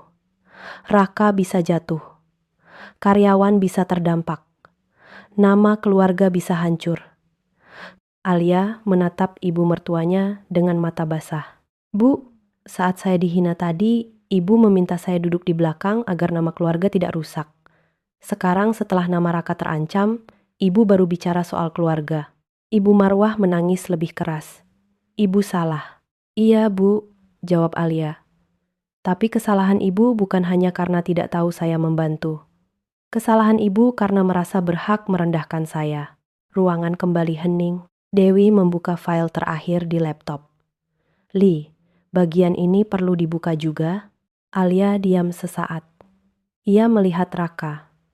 Ada bagian kecil dalam hatinya yang masih mengingat laki-laki dulu. Laki-laki yang pernah makan mie instan dengannya di kontrakan kecil. Laki-laki yang pernah meminta maaf karena tidak bisa membelikan apa-apa. Laki-laki yang dulu memeluknya dan berkata, "Kalau suatu hari aku sukses, kamu orang pertama yang akan aku banggakan." Tapi laki-laki itu tidak berdiri di hadapannya malam ini. Yang berdiri di hadapannya adalah Raka yang malu pada hadiah istrinya. Raka yang membiarkan Vina dipuji sebagai pendamping terbaik. Raka yang meminta istrinya menjauh dari meja utama demi menjaga citranya. Alia mengangguk pelan. Buka. Dewi menekan tombol. Di layar muncul salinan beberapa pesan antara Raka dan Vina. Bukan hanya pesan kerja, ada panggilan sayang, rencana bertemu di apartemen, dan kalimat Raka yang membuat seluruh ruangan menahan napas. Alia terlalu sederhana untuk hidupku sekarang. Tapi aku belum bisa melepasnya karena bisnis masih terkait keluarganya. Alia memejamkan mata. Ia sudah pernah membaca pesan itu sebelumnya, tetapi melihatnya lagi di layar besar tetap membuat dadanya terasa sakit. Tamu-tamu langsung berbisik lebih keras. Vina menutup wajahnya. Raka mundur satu langkah, seolah ingin lari dari kalimatnya sendiri. Ibu Marwah menatap anaknya, tidak percaya.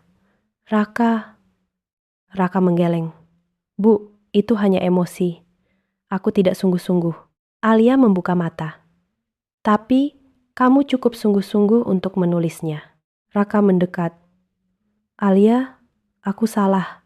Aku khilaf. Vina tidak berarti apa-apa. Vina mengangkat wajah dengan cepat. Mas, Raka tidak menoleh kepadanya. Ia hanya menatap Alia, seperti baru sadar siapa yang benar-benar bisa menyelamatkannya. Alia melihat itu dan tersenyum sedih. Lihat, Vin, saat semuanya hilang, kamu juga langsung tidak berarti apa-apa baginya. Vina terdiam, wajahnya berubah dari takut menjadi terluka. Tetapi tidak ada yang merasa kasihan. Ia tahu sejak awal Raka punya istri. Ia tahu posisinya tidak benar. Ia hanya menikmati tempat yang seharusnya bukan miliknya. Pak Hendra berkata, Bu Alia juga meminta saya menyampaikan bahwa semua komunikasi terkait perusahaan, aset, dan perceraian setelah malam ini dilakukan melalui kuasa hukum. Tidak ada pembicaraan informal yang dianggap sah. Raka panik. Alia, jangan sejauh itu. Kita suami istri. Alia menatapnya. Tadi saat aku berdiri di depan semua orang dan dipermalukan, kamu ingat kita suami istri? Raka tidak menjawab. Alia mengambil kembali kotak jam tangan lama. Ia mengeluarkan jam itu, lalu meletakkannya di atas meja di depan Raka. Jam ini aku beli untuk mengingatkanmu pada masa ketika kita belum punya apa-apa, katanya. Tapi sepertinya kamu sudah terlalu jauh meninggalkan masa itu. Raka menatap jam itu. Air matanya jatuh.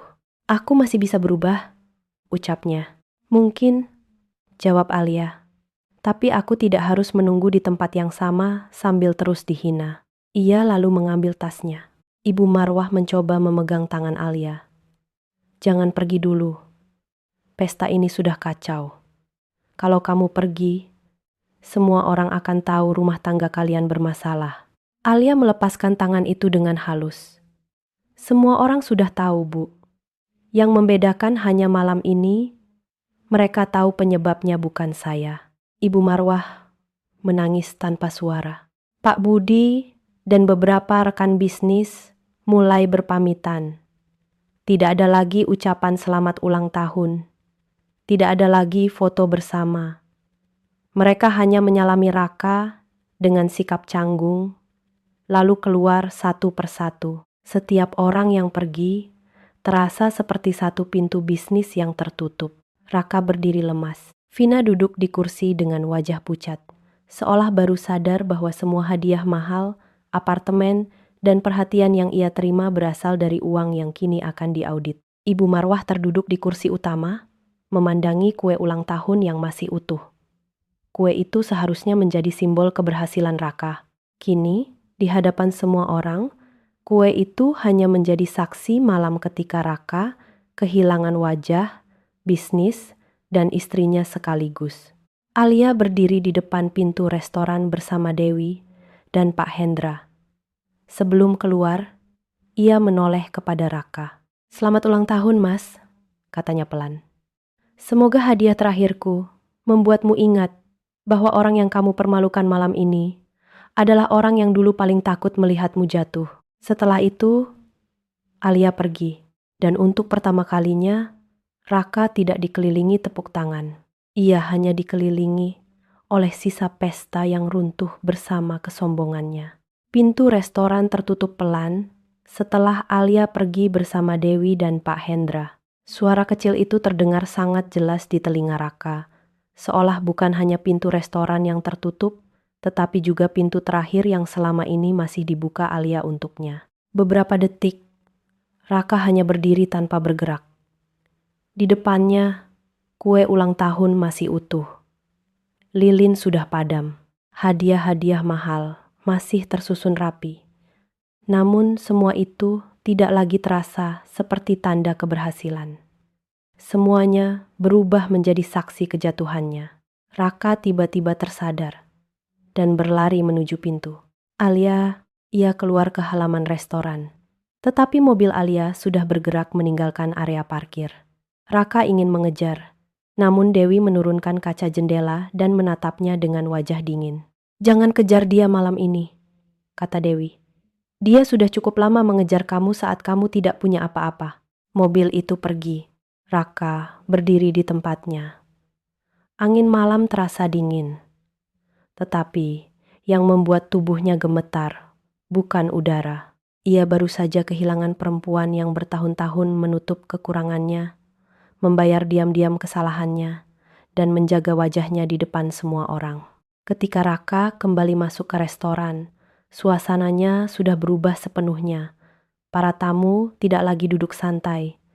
Beberapa rekan bisnis berbicara pelan sambil menatap dokumen di meja. Ada yang mulai berpamitan. Ada yang menghindari tatapan Raka. Ada juga yang langsung keluar tanpa menyalaminya. Pak Budi mendekat dengan wajah serius. "Pak Raka, untuk kerjasama bulan depan, kami akan tunda dulu." Raka mencoba tersenyum. "Pak, saya bisa jelaskan semuanya besok." "Besok silakan kirim penjelasan tertulis," jawab Pak Budi. "Tapi setelah ada laporan audit dan indikasi penyalahgunaan dana, kami tidak bisa mengambil risiko." "Pak, ini masalah keluarga." Pak Budi menatapnya tajam.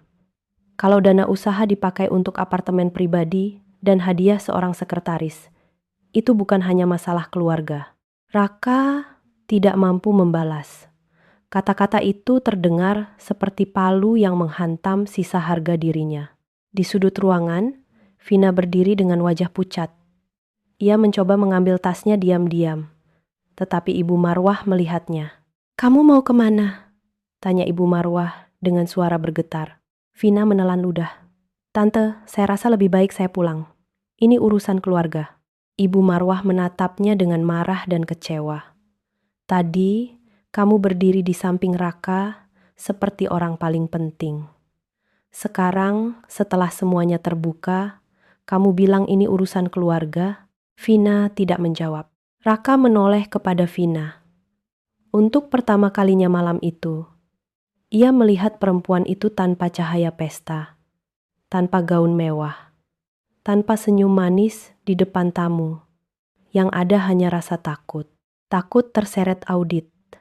Takut namanya disebut. Takut kehilangan fasilitas yang selama ini ia nikmati. "Vin," kata Raka pelan, "kamu jangan pergi dulu." Vina menatapnya. "Mas, aku tidak mau ikut terseret." Raka seperti tidak percaya. "Terseret? Semua ini juga karena kamu." Vina langsung membalas. "Karena aku? Mas yang memberi. Mas yang membayar apartemen. Mas yang bilang hubungan Mas dan Mbak Alia sudah hambar. Mas yang Mbak Alia." Kalimat itu terdengar oleh beberapa tamu yang belum pulang. Bisik-bisik kembali muncul. Wajah Raka semakin jatuh. Perempuan yang tadi dipuji sebagai pendukung kesuksesannya, kini justru ikut membuka keburukannya di depan orang-orang yang tersisa. Ibu Marwah duduk lemas di kursi. "Ya Allah, Raka, apa yang kamu lakukan?" Raka menatap ibunya dengan mata merah. Ibu juga ikut membuat semuanya hancur. Ibu Marwah terkejut. "Kamu menyalahkan ibu?" Ibu mempermalukan Alia. Ibu menertawakan hadiahnya. Ibu membandingkan dia dengan Vina. Ibu meminta dia menjauh dari meja utama. "Alia, ibu tidak tahu dia yang membantu usahamu." Raka menjawab dengan suara patah. "Tapi ibu tahu dia istriku." Ibu Marwah terdiam. Tidak ada kalimat yang bisa ia gunakan untuk membela diri. Di meja utama, kotak jam tangan dari Alia masih terbuka. Raka mengambilnya perlahan. Jam itu sederhana, tidak semahal hadiah Vina, tetapi tiba-tiba terasa jauh lebih berat dari semua barang mewah di ruangan itu. Ia ingat, hari ketika ia melihat jam itu bertahun-tahun lalu. Saat itu, ia masih gagal, lelah, dan hampir menyerah. Alia berdiri di sampingnya, menggenggam tangannya, dan berkata bahwa suatu hari ia akan berhasil. Kini jam itu ada di tangannya. Namun, perempuan yang mengingat janji itu sudah pergi. Raka duduk di kursi, memegang jam itu seperti memegang sisa masa lalu yang ia buang sendiri. Ia baru sadar, Alia tidak memberi jam itu untuk menariknya kembali ke masa miskin. Alia memberi jam itu agar ia tidak lupa pada hati yang dulu membuatnya kuat. Tiba-tiba ponselnya berbunyi. Pesan dari manajer keuangan masuk. "Pak, rekening operasional utama tidak bisa diakses. Ada pemberitahuan pembekuan sementara sampai audit selesai." Raka membaca pesan itu dengan tangan gemetar. Tidak lama kemudian, pesan lain masuk. "Pak, 2 vendor meminta kepastian pembayaran karena mendengar kabar audit."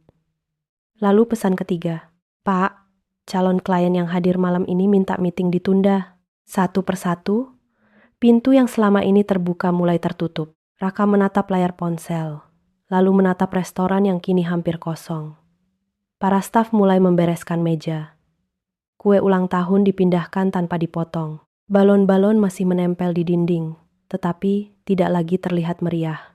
Semuanya terasa seperti dekorasi palsu yang menutupi bangunan retak. Vina akhirnya pergi tanpa pamit panjang. Raka melihatnya melangkah keluar, tetapi tidak menahan. Ia tahu, sejak awal Vina hanya mencintai versi dirinya yang sukses, bukan dirinya yang jatuh. Dan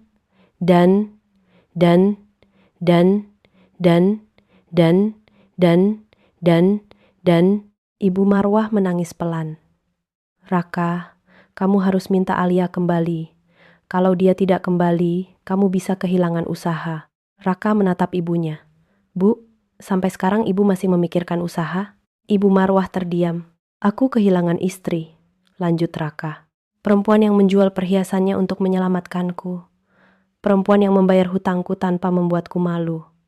Perempuan yang aku permalukan di hari ulang tahunku sendiri." Suaranya pecah di akhir kalimat. Ibu Marwah menunduk. Untuk pertama kalinya, ia tidak lagi melihat Alia sebagai menantu sederhana yang tidak tahu cara tampil. Ia mulai melihat Alia sebagai orang yang selama ini menopang Raka dari belakang, sementara dirinya justru mendorong perempuan itu keluar dari tempat yang seharusnya paling dihormati. Raka mengambil ponselnya dan menelepon Alia. Tidak dijawab. Ia mencoba lagi. Tetap tidak dijawab. Ia lalu mengirim pesan. Alia, aku salah. Aku benar-benar salah. Aku tidak tahu bagaimana memperbaiki ini. Tapi tolong beri aku kesempatan bicara. Pesan terkirim. Tidak ada balasan. Raka mengetik lagi. Lalu menghapus. Mengetik lagi. Lalu menghapus. Untuk pertama kalinya, ia tidak tahu kata-kata apa yang pantas dikirim kepada perempuan yang selama ini selalu tahu cara menenangkannya. Di sisi lain kota, Alia duduk di dalam mobil dengan wajah menghadap jendela. Dewi duduk di sampingnya. Pak Hendra berada di kursi depan, diam menjaga suasana. Ponsel Alia menyala. Nama Raka muncul di layar. Alia melihat pesan itu, tetapi tidak membalas. Air matanya turun, namun ia segera menghapusnya. Dewi berkata pelan, "Kamu tidak harus kuat malam ini." Alia tersenyum lemah. "Aku bukan kuat, Theo. Aku cuma sudah terlalu lelah untuk jatuh di tempat yang sama." Dewi menggenggam tangannya. "Kamu sudah melakukan yang benar." Alia menatap jalanan malam. "Aku tidak ingin menghancurkan dia." "Dia menghancurkan dirinya sendiri," jawab Dewi. "Kamu hanya berhenti menutupi reruntuhannya." Alia diam. Kalimat itu benar, tetapi tetap sakit. Bagaimanapun, Raka pernah menjadi laki-laki yang ia cintai. Laki-laki yang dulu ia perjuangkan. Laki-laki yang dulu ia banggakan, meski belum punya apa-apa. Namun malam ini, Alia memilih dirinya sendiri. Di restoran, Raka masih duduk sendirian di dekat meja utama. Jam tangan dari Alia, ia genggam erat. Di hadapannya, 3 amplop resmi tetap terbuka. Perceraian, pencabutan kuasa, dan audit. Ia akhirnya mengerti. Hadiah terakhir Alia bukan diberikan untuk menghancurkannya. Hadiah itu diberikan untuk mengembalikan semua yang selama ini ia klaim sebagai miliknya. Padahal berdiri di atas pengorbanan istrinya. Malam ulang tahun itu seharusnya menjadi malam Raka merasa paling tinggi. Tetapi justru malam itu menjadi malam pertama ia sadar bahwa tanpa Alia, semua yang ia banggakan tidak lagi punya tempat untuk berdiri. 3 minggu setelah malam ulang tahun itu, hidup Raka berubah seperti bangunan yang perlahan kehilangan tiangnya. Semua tidak runtuh dalam satu hari, tetapi setiap pagi selalu ada kabar buruk baru yang datang. Rekening operasional utama masih dibekukan untuk proses audit. Beberapa vendor menolak mengirim barang sebelum pembayaran lama diselesaikan. 2 calon klien besar menunda kontrak. 1 rekan bisnis yang dulu sering memuji Raka bahkan mengirim pesan pendek. "Maaf, Pak Raka, untuk sementara kami belum bisa melanjutkan kerjasama sampai masalah internal perusahaan Bapak jelas." Raka membaca pesan itu berkali-kali.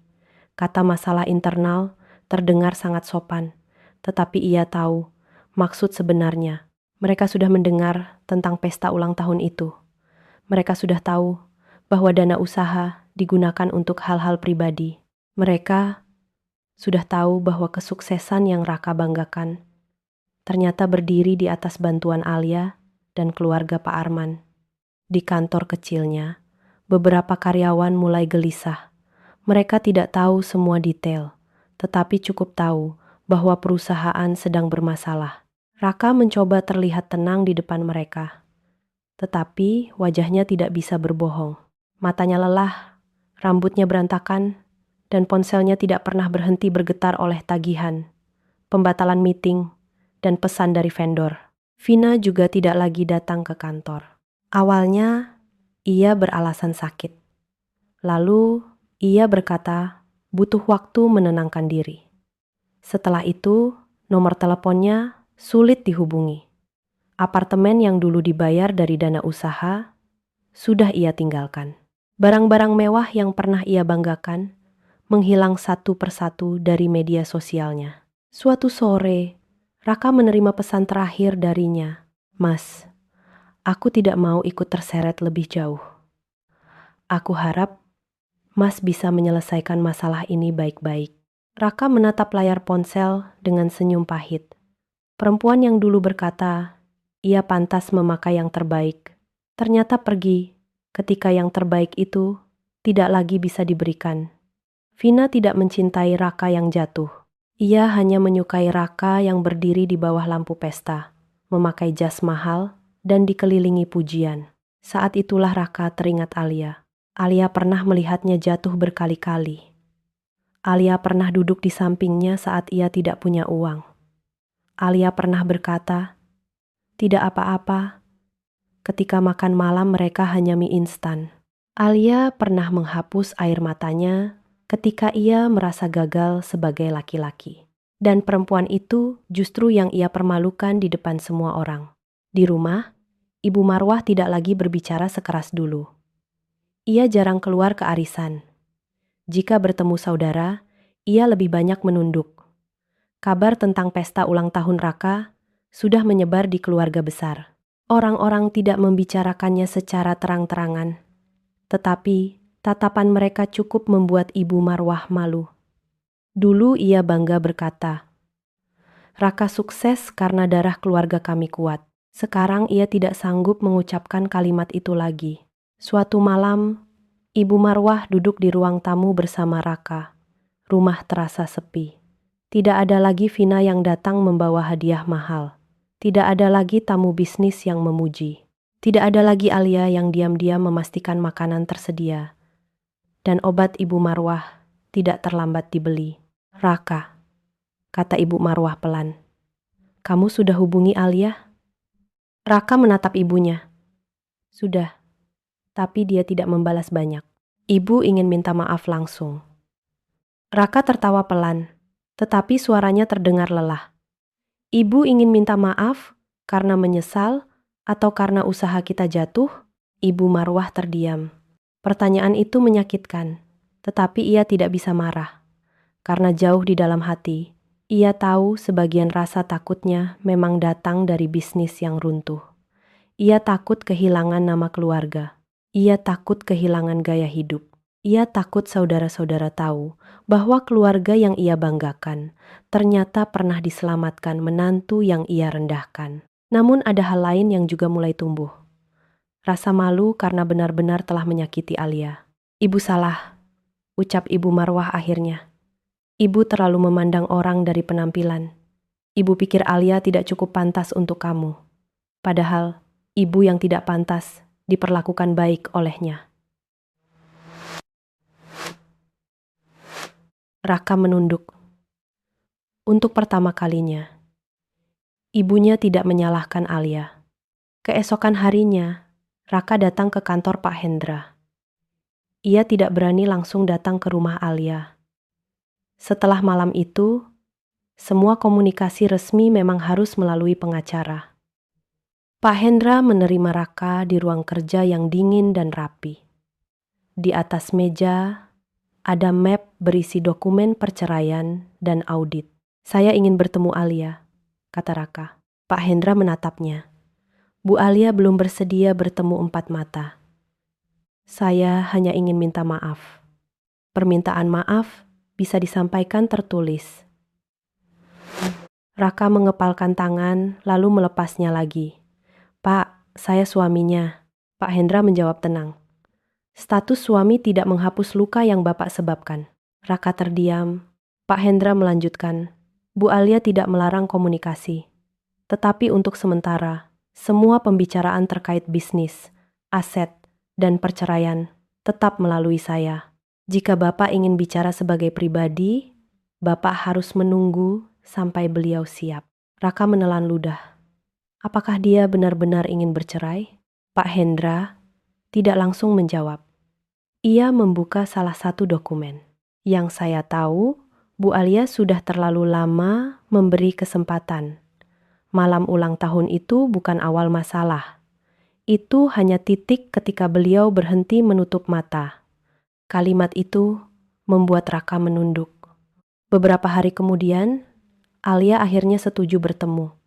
Bukan di rumah mereka, bukan di kantor Raka, bukan di restoran tempat pesta itu terjadi. Ia memilih sebuah taman kecil dekat kantor Pak Hendra. Dewi menunggu tidak jauh dari mereka. Memberi ruang tetapi tetap menjaga. Raka datang lebih awal. Ia memakai kemeja sederhana, tanpa jas mahal, tanpa jam branded, tanpa wangi parfum menyengat seperti malam pesta. Wajahnya terlihat lebih tua dalam beberapa minggu. Ketika Alia datang, Raka berdiri. Ia ingin mendekat. Tetapi Alia berhenti beberapa langkah darinya. "Alia," ucapnya lirih. Alia mengangguk pelan. "Mas," satu kata itu membuat dada Raka sesak. Dulu Alia memanggilnya dengan hangat. Sekarang panggilan itu terdengar sopan. Tetapi jauh. "Aku minta maaf," kata Raka. "Aku tahu kata itu tidak cukup. Tapi aku benar-benar menyesal." Alia menatapnya.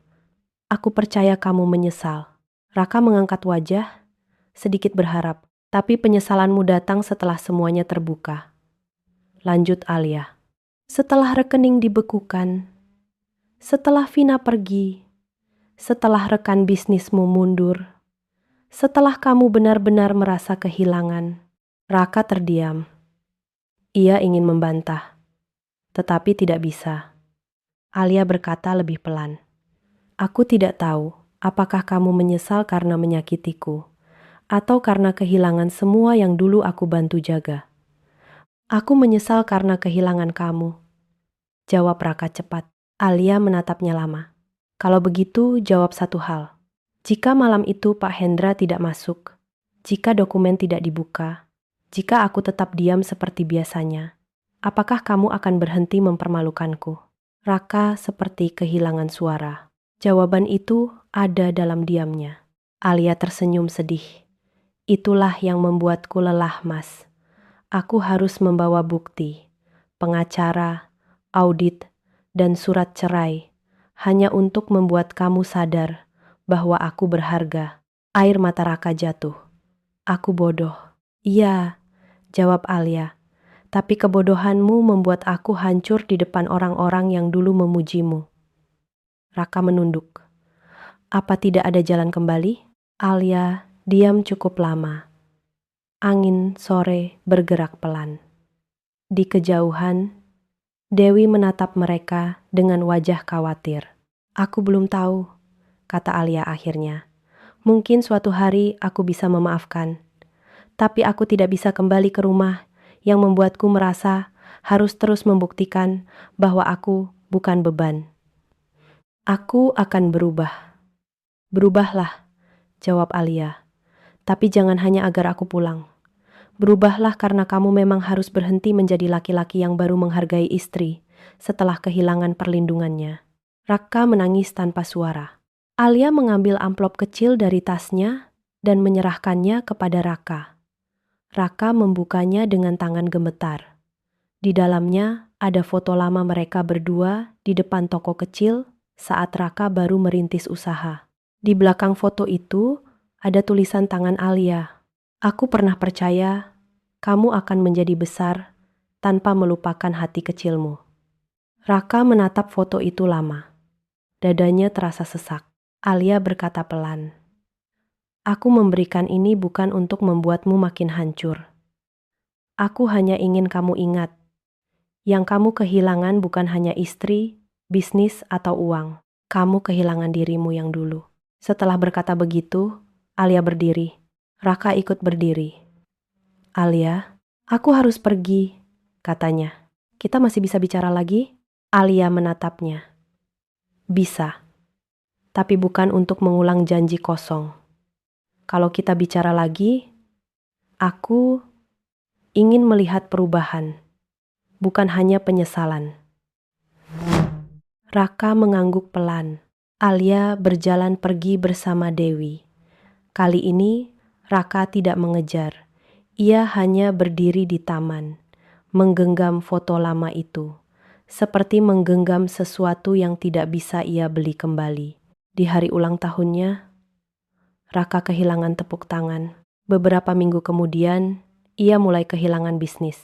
Namun sore itu, di taman kecil itu, ia sadar kehilangan terbesar bukanlah semua itu. Kehilangan terbesar adalah Alia, yang dulu selalu percaya padanya, kini berjalan pergi tanpa menoleh lagi. 6 bulan setelah malam ulang tahun itu, hidup Alia jauh lebih tenang. Ia tidak kembali ke rumah Raka. Ia tinggal sementara di rumah ayahnya, lalu mulai membantu mengurus salah satu cabang usaha keluarga Pak Arman. Bukan karena ia ingin menunjukkan bahwa dirinya mampu, tetapi karena ia ingin kembali menjadi perempuan yang berdiri atas namanya sendiri. Setiap pagi, Ali membantu mengurus salah satu cabang usaha berangkat kerja dengan pakaian sederhana. Tidak ada gaun mahal, tidak ada perhiasan mencolok, tidak ada keinginan untuk membuktikan apapun kepada siapapun. Bedanya, kini kesederhanaannya tidak lagi dipakai untuk mengecilkan dirinya. Ia tidak lagi berdiri di belakang orang yang malu mengakuinya. Ia bekerja, mengambil keputusan, bertemu klien, dan belajar bahwa selama ini ia bukan tidak mampu berada di depan. Ia hanya terlalu lama memilih mundur, agar Raka bisa terlihat besar. Dewi sering menemaninya. Sahabatnya itu beberapa kali berkata, "Akhirnya kamu ingat bahwa kamu juga punya hidup, Li." Alia hanya tersenyum. "Aku dulu pikir mencintai berarti terus menjaga dia." "Menjaga boleh," jawab Dewi. "Tapi bukan berarti kamu harus hilang."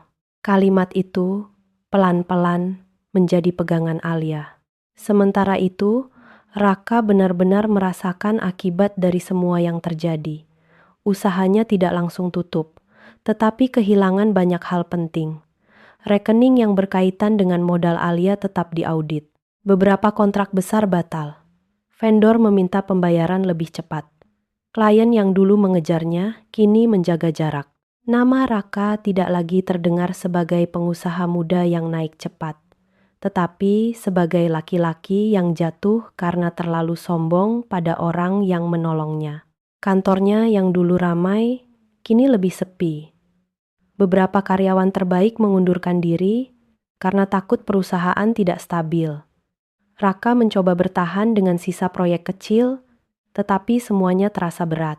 Dulu, ketika ada masalah, selalu ada Alia yang diam-diam menutup lubang. Sekarang, setiap lubang harus ia lihat sendiri. Vina benar-benar pergi dari hidupnya. Setelah audit berjalan, ia menghilang dari kantor dan menghapus banyak foto di media sosial. Ia sempat mengirim pesan kepada Raka, meminta agar namanya tidak terlalu dibawa dalam urusan hukum. Raka membaca pesan itu dengan perasaan kosong. Perempuan yang dulu ia anggap memahami dunianya, ternyata hanya bertahan selama dunia itu masih terlihat mewah. Ibu Marwah pun berubah. Ia tidak lagi sering datang ke acara keluarga dengan wajah angkuh. Jika ada yang membahas ulang tahun Raka, ia hanya menunduk. Dalam arisan, beberapa saudara masih menyapanya, tetapi tidak sehangat dulu. Ia tahu, semua orang mengingat bagaimana ia mempermalukan Alia. Lalu malam itu juga mengetahui bahwa Alia adalah orang yang selama ini menyelamatkan Raka. Suatu sore, Ibu Marwah datang ke rumah Pak Arman untuk menemui Alia. Ia tidak memakai kebaya mewah, tidak ada kalung besar, tidak ada suara tinggi seperti dulu. Ia duduk di ruang tamu dengan wajah lelah, menunggu Alia turun dari lantai atas. Ketika Alia datang, Ibu Marwah langsung berdiri. "Alia," katanya pelan. "Ibu minta maaf." Alia menatapnya dengan tenang. "Ibu sudah pernah mengirim pesan." "Iya, tapi ibu ingin bilang langsung." Suara Ibu Marwah bergetar. "Ibu salah. Ibu dulu mengira kamu tidak cukup pantas untuk Raka. Padahal Raka yang tidak cukup tahu cara menghargai kamu.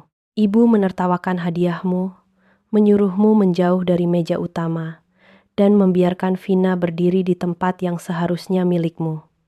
Alia diam. Ia tidak ingin memotong, tetapi hatinya juga tidak langsung luluh.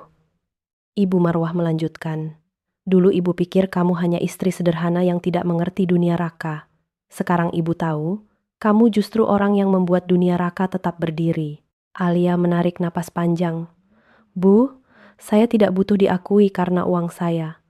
Saya hanya ingin dihargai saat saya masih berdiri di sana, sebagai istri Raka. Ibu Marwah menunduk. Ibu tahu, dan ibu terlambat. Alia tidak membantah. Karena memang semuanya terlambat. Apa kamu masih bisa memaafkan ibu? Tanya Ibu Marwah. Alia menatap wanita yang dulu begitu angkuh itu. Saya bisa memaafkan pelan-pelan, Bu. Tapi saya belum tentu bisa kembali ke tempat yang sama. Ibu Marwah menangis. Kali ini tangisnya tidak lagi terdengar seperti cara untuk membuat orang iba. Tangis itu terdengar seperti rasa malu, yang akhirnya benar-benar dipahami. Beberapa hari setelah itu, Raka meminta bertemu Alia lagi. Kali ini Alia setuju, tetapi tetap di kantor Pak Hendra. Ia ingin semuanya jelas, tidak lagi dicampur antara rasa kasihan, nostalgia, dan urusan hukum. Raka datang dengan wajah jauh berbeda dari malam ulang tahun itu. Tidak ada jas mewah, tidak ada jam mahal. Ia memakai kemeja putih sederhana. Wajahnya lelah, tetapi kali ini matanya tidak lagi penuh kebanggaan palsu.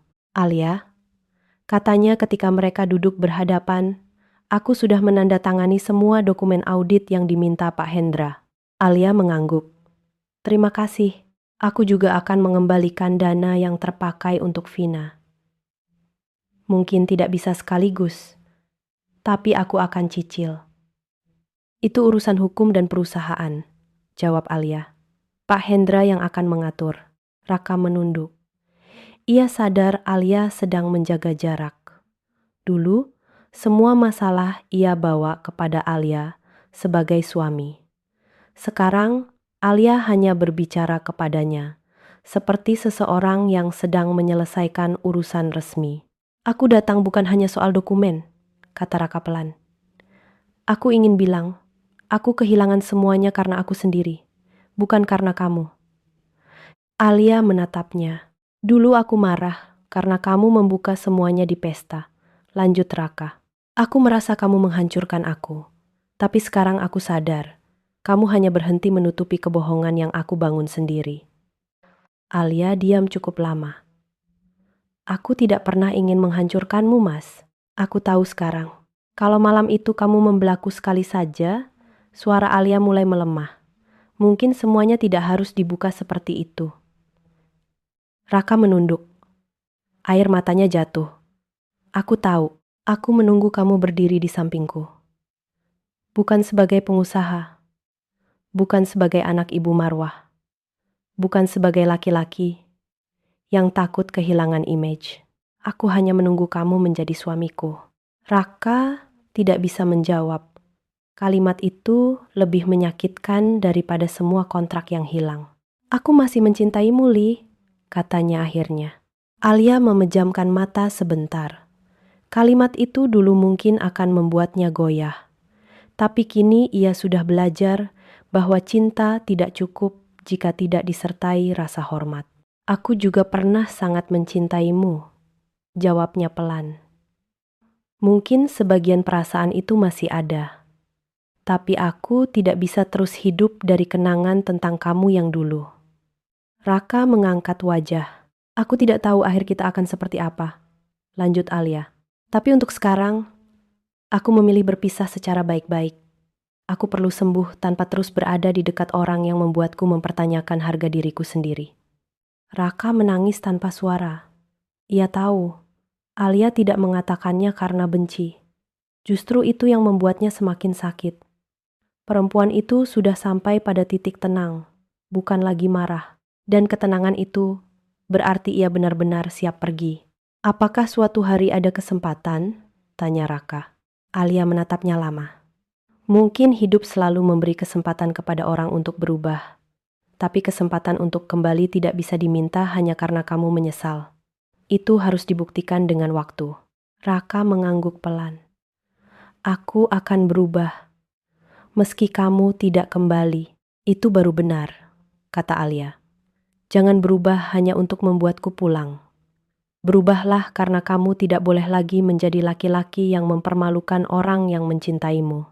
Setelah pertemuan itu, proses hukum berjalan lebih tenang. Alia tidak mengejar Raka dengan kemarahan. Ia tidak ingin memperpanjang rasa sakit. Yang ia minta hanya keadilan. Dana yang disalahgunakan dikembalikan. Aset yang memang miliknya dipisahkan. Dan urusan rumah tangga diselesaikan dengan martabat. Raka menjalani hari-harinya dengan lebih sederhana. Ia menjual mobil mewahnya untuk membayar sebagian kewajiban. Kantornya pindah ke tempat yang lebih kecil. Ia mulai membangun ulang usaha dari bawah, tanpa bantuan nama Alia, tanpa bayangan Pak Arman, tanpa tepuk tangan palsu. Kali ini, setiap rupiah terasa berat. Setiap klien terasa harus diperjuangkan. Dan setiap kali ia lelah, ia teringat Alia yang dulu menemaninya dari nol. Bedanya, kali ini Alia tidak ada di sampingnya. Di meja kerjanya yang kecil, Raka menyimpan jam tangan pemberian Alia. Ia tidak pernah memakainya. Ia hanya meletakkannya di sana sebagai pengingat. Bukan pengingat kesuksesan, tetapi pengingat bahwa ia pernah dicintai oleh seseorang yang tulus. Lalu ia mempermalukan orang itu karena lupa diri. Alia sendiri mulai menemukan damainya. Ia tidak merasa menang karena Raka jatuh. Ia tidak bahagia melihat usaha Raka mengecil. Tetapi ia merasa lega karena tidak lagi harus mengorbankan dirinya untuk menjaga kebanggaan orang lain.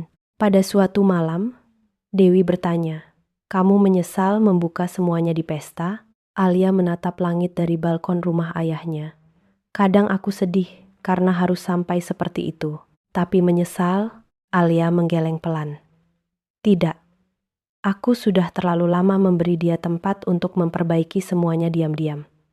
Malam itu, dia memilih mempermalukanku di depan semua orang. Jadi aku memilih mengembalikan kebenaran di tempat yang sama." Dewi tersenyum kecil. "Kamu sudah jauh lebih kuat." Alia menatap jam tangan di pergelangan tangannya sendiri. Bukan jam hadiah untuk Raka, melainkan jam sederhana yang ia beli untuk dirinya sendiri setelah semua proses dimulai. "Bukan lebih kuat," jawab Alia. "Aku hanya tidak mau lagi meninggalkan diriku sendiri." Malam itu, Alia akhirnya memahami bahwa kehilangan Raka memang sakit, tetapi kehilangan dirinya sendiri jauh lebih menakutkan. Dan setelah bertahun-tahun berdiri di belakang laki-laki yang ia cintai, kini ia belajar berjalan di depan hidupnya sendiri. Raka mungkin kehilangan bisnis, uang, nama baik, Vina, dan pernikahannya. Tetapi Alia mendapatkan kembali sesuatu yang lebih penting, dirinya sendiri. Kisah Alia bukan hanya tentang pesta ulang tahun yang berubah menjadi malam kehancuran. Kisah ini adalah cermin tentang betapa berbahayanya ketika seseorang mulai merasa terlalu tinggi, lalu lupa pada tangan yang dulu menolongnya bangkit dari bawah. Raka pernah menjadi laki-laki sederhana. Ia pernah takut gagal. Ia pernah menangis karena usahanya hampir tutup. Ia pernah merasa tidak punya masa depan. Di masa-masa itu, Alia ada di sampingnya. Bukan sebagai perempuan yang banyak bicara, bukan sebagai istri yang menuntut dipuji, tetapi sebagai orang yang diam-diam menahan agar hidup Raka tidak runtuh. Alia menjual perhiasannya, memakai tabungannya, meminta bantuan ayahnya, dan menutup banyak kekurangan Raka tanpa pernah meminta namanya disebut. Ia melakukan semua itu karena cinta. Ia ingin Raka bangkit tanpa merasa harga dirinya diinjak. Ia ingin suaminya berdiri dengan kepala tegak. Tetapi sayangnya, setelah Raka berdiri, ia lupa siapa yang dulu menahan tubuhnya saat hampir jatuh. Dari Raka, kita belajar bahwa kesuksesan bisa menjadi ujian yang lebih berat daripada kemiskinan. Saat miskin, seseorang mudah merasa butuh ditemani. Tetapi saat sukses, tidak semua orang mampu tetap ingat siapa yang menemani sejak awal. Raka bukan jatuh karena Alia membuka dokumen. Raka jatuh karena ia membangun kesombongan di atas pengorbanan istrinya sendiri. Dari Ibu Marwah, kita belajar bahwa seorang ibu bisa salah ketika terlalu bangga pada anaknya sampai lupa melihat kebenaran. Ia mengira Raka besar karena dirinya sendiri. Ia mengira Alia hanya istri sederhana yang tidak pantas berdiri di depan tamu. Padahal perempuan yang ia suruh mundur ke belakang adalah orang yang selama ini menjaga anaknya dari kehancuran. Dari Vina, kita belajar bahwa orang yang datang saat hidup sudah terang, belum tentu sanggup tinggal saat lampu padam. Ia terlihat cocok berdiri di samping Raka ketika pesta penuh tepuk tangan.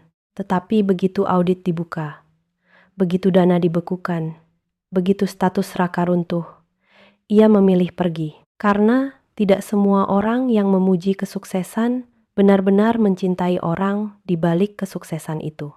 Dan dari Alia, kita belajar bahwa diam bukan berarti tidak tahu. Sabar bukan berarti tidak punya batas. Seorang istri bisa menahan banyak hal demi menjaga rumah tangga.